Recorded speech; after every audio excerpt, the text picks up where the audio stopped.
Welcome to the Am I Mental podcast, Doctors in Court edition. My name is Sabine Fonderson, a general practitioner. Oh, and I want to thank my colleague who baked scones and took them with her at the clinic. They were simply delicious. Thanks, Kirsten. This is case number 11, the case of a patient who accused an orthopedic surgeon of a wrong diagnosis. If you like these podcasts and enjoy listening to the actions or inactions doctors do that end up in court, go ahead and like, subscribe, and give me a review. Every time you like my podcast, it just gives me this immense boost and encouragement to keep on posting. Plus, I get to learn a lot. I base the majority of these stories from real court case findings in countries like the Netherlands and the UK. Let us get on with the show. This case takes us to the city of Amsterdam, where the plaintiff filed a complaint against his orthopedic surgeon. The plaintiff, who I will call Mr. A moving forward, alleges the following issues. Number 1. The orthopedic surgeon, who I will call Dr. O, moving forward, incorrectly diagnosed the cause of his pains. Number 2. Dr. O performed an operation that was unnecessary, and number 3, Dr. O did not properly perform the operation, which led to additional complications. Now, the judges meticulously reviewed all the documents submitted by both Mr. A and Dr. O, and also medical notes, and were able to come up with a fair assessment. How do you think they ruled? Stick around to find out. So in 2002, the plaintiff, Mr. A, sought treatment for shoulder complaints. After consulting with Dr. O, he was diagnosed with bicep tendinopathy. Let us stop here to explore what this diagnosis means and the recommended guidelines. Biceps tendinopathy is used to describe a condition of the long head of the biceps muscles that is inflamed. It represents about 5% of all biceps conditions situated at the level of the shoulder. And the most common biceps tendinopathy occur in association with a rotator cuff pathology. A rotator cuff is another word to describe the group of muscles that surround the shoulder joint. Now, in the early stages of biceps tendinopathy, pain is caused by inflammation due to repetitive actions or friction or the shoulder rotating. And as the inflammation gets worse, the tendon swells up and it can tear or can cause a bleeding. And this makes the space in the joint more narrow, more compromised, and even more irritated. And as the condition worsens, the long head bicep starts to thicken and starts to change and cause scarring. In the advanced stages, the long head of the bicep tendon can actually rupture. All in all, patients complain of pain and difficulties mobilizing the shoulder joint. Treatment involves conservative management with painkillers and physiotherapy to repair the tendon and to restore strength. And should pain relief not be successful, doctors can manage this with corticosteroid injection into the shoulder joint. However, if all these strategies fail, then surgery can be performed. The two most common procedures are biceps tenotomy and tenodesis. In tenotomy, the affected part of the biceps is released from the attachment in the shoulder. In tenodesis, the procedure is more complex and requires a reattachment to the humerus bone. With that in context, let us get back to the case. And let me recap just a little bit. The patient, Mr. A, was diagnosed with biceps tendinopathy by an orthopedic surgeon, Dr. O, who proposed a biceps tenotomy, which I explained earlier. That's when the long head of the biceps is released from the shoulder joint. Now, unfortunately for Mr. A, there were some complications that happened after the operation. So here are the facts. Mr. A was born in August 1949 and had been treated in a hospital due to left-sided shoulder pain. After being administered corticosteroid injections in the shoulder, he had no relief, and a biceps tenotomy was proposed.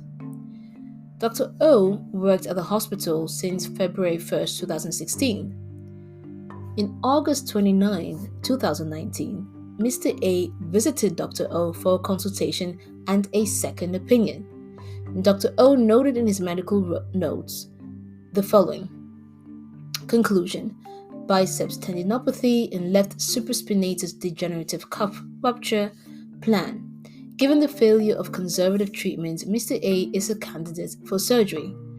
He is well informed about the operation, the follow-up process, any complications including infection, nerve injury, bleeding, insufficient results, re-rupture, post-operative stiffness, and alternatives. He has been placed on the waiting list for a left shoulder arthroscopy with biceps tenotomy. Dr. O also wrote in Mr. A's medical note the following: functionally good after injection, so no SSP repair. So, what does that actually mean? Well, basically, it was decided not to perform a supraspinatus or SSP repair, but to limit the procedure to a biceps tenotomy. In September 2nd of 2019, an MRI scan was performed. The outcome of this was discussed during the follow-up consultation on September 5th, 2019 between Dr. O and plaintiff Mr. A. The plaintiff consented to Dr. O for him to perform the operation, which took place the following month on October 30th, 2019. Now, the operation was initially scheduled for 9 a.m. but could only commence around 11:15 a.m. due to an emergency involving another patient. On November the 15th, 2019, the plaintiff was seen by a colleague of the defendant, Dr. O, for the first checkup after the operation.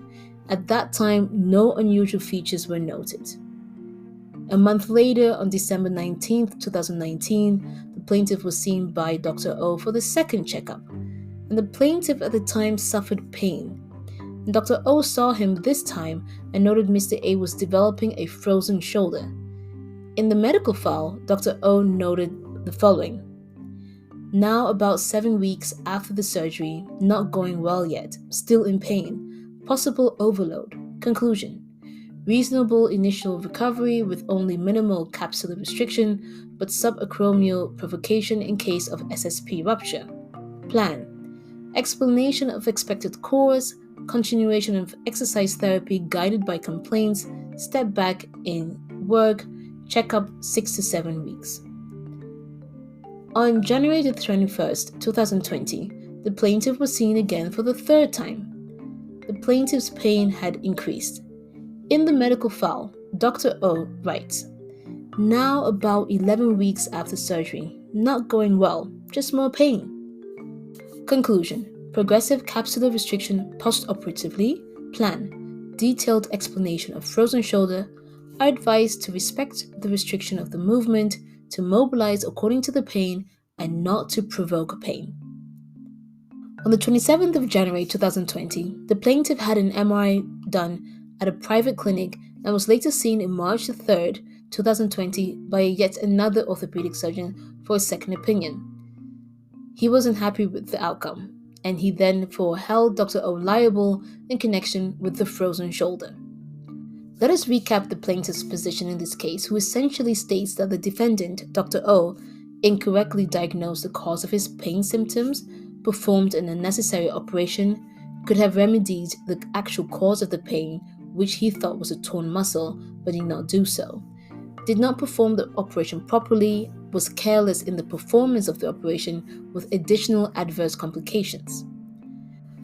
The plaintiff was under the impression that his operation was a rush job during the operation, and to date the plaintiff has suffered significant loss of strength and the pain has not resolved.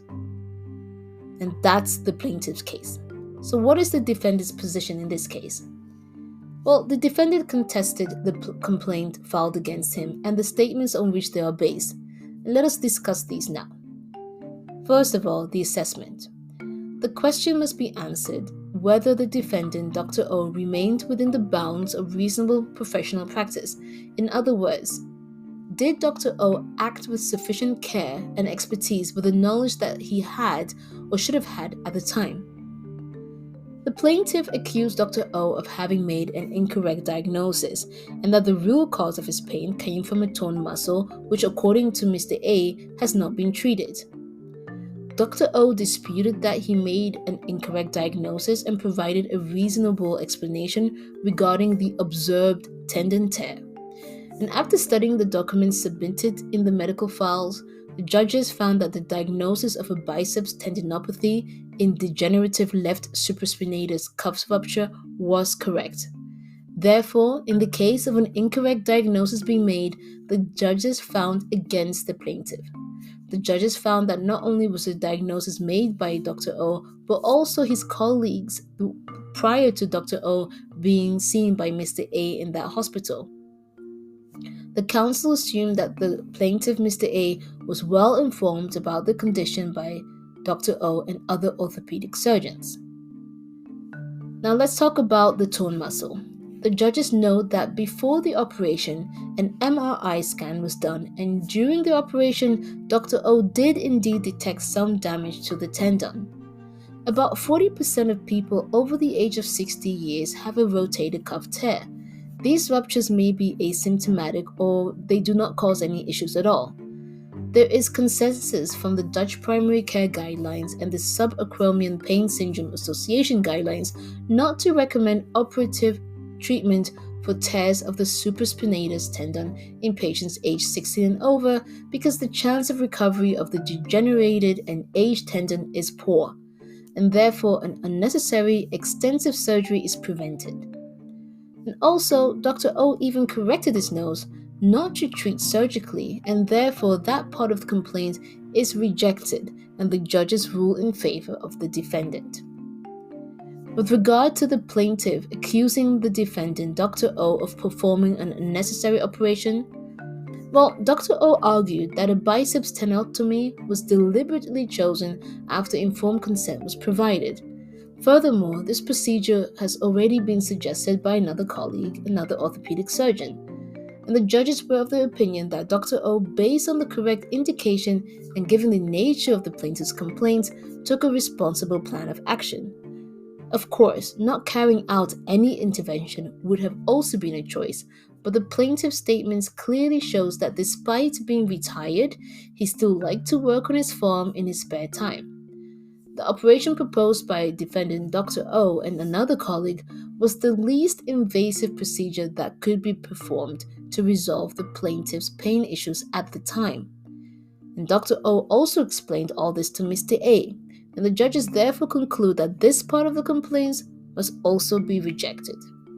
With regard to the plaintiff complaints that the defendant did not perform the operation correctly, Dr. O acknowledged that Mr. A still suffered with shoulder pain, but that in itself could not be blamed on Dr. O because as an orthopedic surgeon, he has an obligation of effort and not an obligation of results.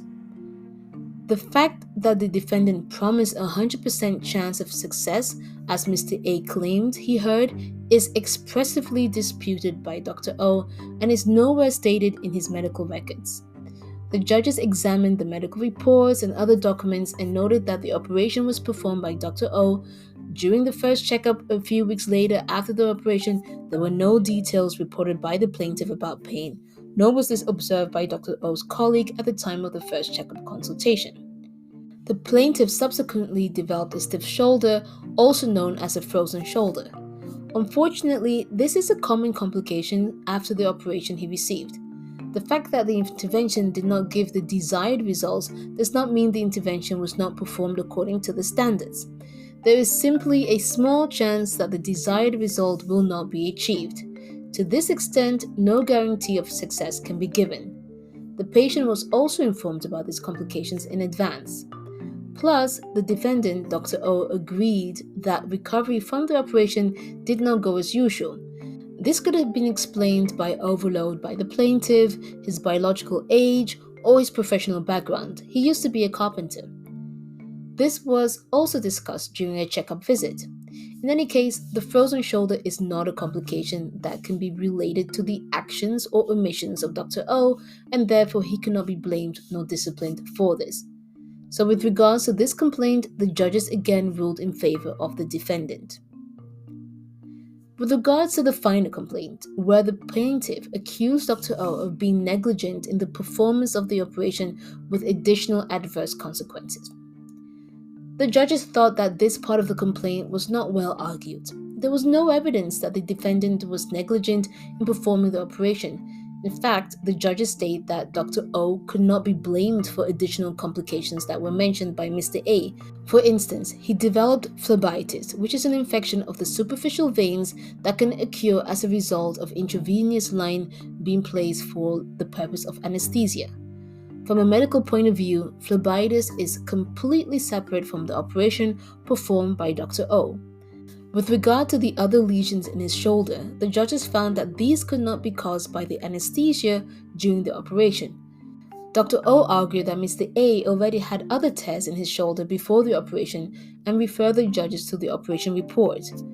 Therefore, the judges came to the conclusion that no tear lesions were caused by the orthopedic surgeon.